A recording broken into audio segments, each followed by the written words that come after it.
ஈரோடு தொகுதியில் தமாக சார்பில் விஜயகுமார் வேட்பாளராக அறிவிக்கப்பட்டிருக்கிறார். ஸ்ரீபெரும்புதூர் தொகுதியில் வேணுகோபால் என்பவர் வேட்பாளராக அறிவிக்கப்பட்டிருக்கிறார். தூத்துக்குடி தொகுதிக்கு இன்னும் வேட்பாளரை அறிவிக்க வேண்டிய சூழல் இருக்கிறது.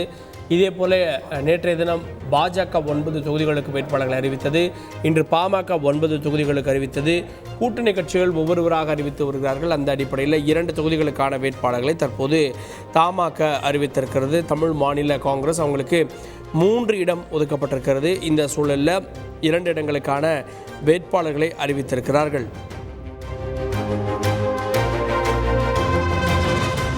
தொடர்ந்து செய்தியாளர் சமயமணிவண்ணன் இணைந்திருக்கிறார். சமயமணிவண்ணன், இந்த 2 வேட்பாளர்களுடைய பின்னணி அப்படின்றது என்ன? ஏன்னா ஈரோடை பொறுத்த வரைக்கும் யுவராஜ் போன்றவரெல்லாம் இருக்கிறாங்க. இந்த சூழலில் இவர்களுக்கு வாய்ப்பு வழங்கப்பட்டிருப்பதுடைய பின்னணி என்ன?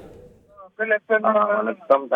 தமிழ் மாநில காங்கிரஸ் தலைவர் இன்று வெளியிட்ட அறிவிப்படி இந்த தொகுதியில் உள்ள மாவட்ட தலைவர், அதாவது ஈரோடு மாவட்ட தலைவர் விஜயகுமார் தான் இந்த தொகுதியில களம் காண உள்ளார். குறிப்பாக நீண்ட காலமாகவே பகுதியில் கட்சி பணியாற்றி வருவதன் காரணமாக அவருக்கு ஒரு வாய்ப்பு வழங்கப்பட வேண்டும் என்பதன் அடிப்படையிலேயே இந்த வேட்பாளர் தேர்வு உள்ளதாகவும் ஜி கே வாசன் தெரிவித்துள்ளார். அதே போன்று ஸ்ரீபெரும்புதூர் தொகுதிக்கும் இதே சூழல் தான் நிலவுகிறது. ஸ்ரீபெரும்புதூர் தொகுதியின் மாவட்ட தலைவர் வேணுகோபாலும் இதற்கு முன்பு விருப்பமனு கொடுத்திருந்த நிலையில் அவரும் நீண்ட காலமாகவே கட்சி பணியாற்றி வருவதன் காரணமாகவே இந்த தொகுதியானது அவருக்கு ஒதுக்கப்பட்டுள்ளதாகவும் திரு ஜி கே வாசன் அவர்கள் தெரிவித்துள்ளார். நாளை மறுதினம் தூத்துக்குடியை பொறுத்த வரைக்கும் அப்பகுதியில் உள்ள மாநில நிர்வாகிகள் மற்றும் மாவட்ட நிர்வாகிகளுடன் ஆலோசனை நடத்தப்பட்டு அதன் பின்னர் அதிகாரப்பூர்வமாக தூத்துக்குடியில் தமிழ் மாநில காங்கிரஸ் சார்பாக யாரை வேட்பாளராக அறிவிக்க வேண்டும் என்பது குறித்த அறிவிப்பானது அதிகாரப்பூர்வமாக வெளியிடப்பட உள்ளது. குறிப்பாக இந்த 3 வேட்பாளர்களுமே தேசிய ஜனநாயக கூட்டணியில் சைக்கிள் சின்னத்தில் தான் போட்டியிட உள்ளனர்.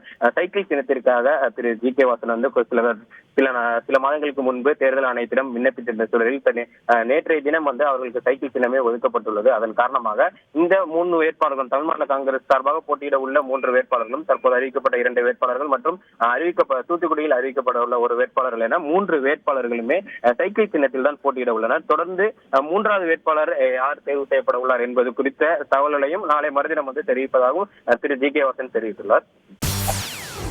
செய்திகளை உடனுக்குடன் தெரிந்து கொள்ள உடனே சப்ஸ்கிரைப் பண்ணுங்க.